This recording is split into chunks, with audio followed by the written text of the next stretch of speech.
पत्रदेवी ते धारगळ हे हायवेचे सध्या काम चालू असा।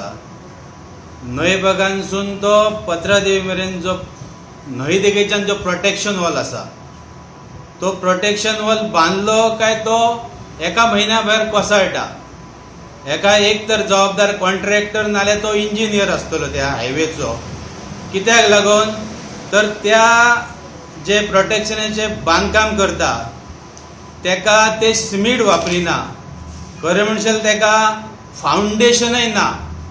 फावंडेशन आसलेले जाल्यार तेका फावंडेशनासून स्टील घालपाक जाय आसले।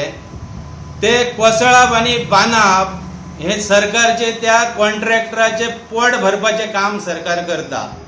आणि भविष्यान त्या रस्त्या कुशीन जो सर्वीस रोड गेला तो आता सगळो कोसळून न्हंयन गेला। आणि फुडल्या काळान जर रस्तो कंप्लीट जाल्या उपरांत जर बशी त्या न्हंयन वचूं शकता, मोठी पेडण्यान दुर्घटना जावं शकता।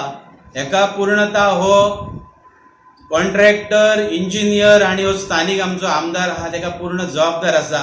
त्या रस्त्याच्या बांदकामाचेर त्यांचे पूर्ण नियंत्रण ना हो आमचो आरोप असा। एसीन बसोन इंजिनियराक आणि आमदाराक रस्ते कळपाचे ना, ती कोसळ्ळ्या ते त्यांनी पूर्णता बघपाचे।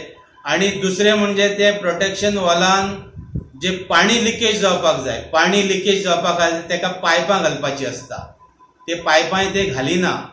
दुसरे तेजेर माती घालता, तेजेर लोड जावन ते प्रोटेक्शन वॉल रुंद जाता आणि कोसळटा। म्हणजे खरें म्हणशात तो इंजिनियर काय तो त्या रोडाचो धवड असा हे आमकां खबर ना। त्या इंजिनियराचे सर्टिफिकेट सरकारान चेक करपाक जाय। आणि पेडण्यान जे अशे दुर्घटना घडता हेका पूर्णता हो गोंयचो सरकार असा।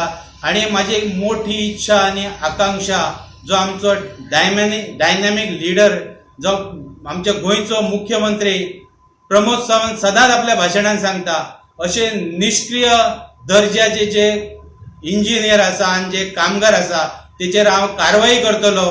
आणि हे जनतेचे पैसे पाण्यात घालपाचे काम हे सरकार जावं हे इंजिनियर करता, तेचेर हो आमचो मुख्यमंत्री गोंयचो कसली कारवाई करतलो हे आमकां बघपाची आसा। आणि तेचेर कारवाई करून जनतेची सुटका करपाची ही आमची मागणी आसा।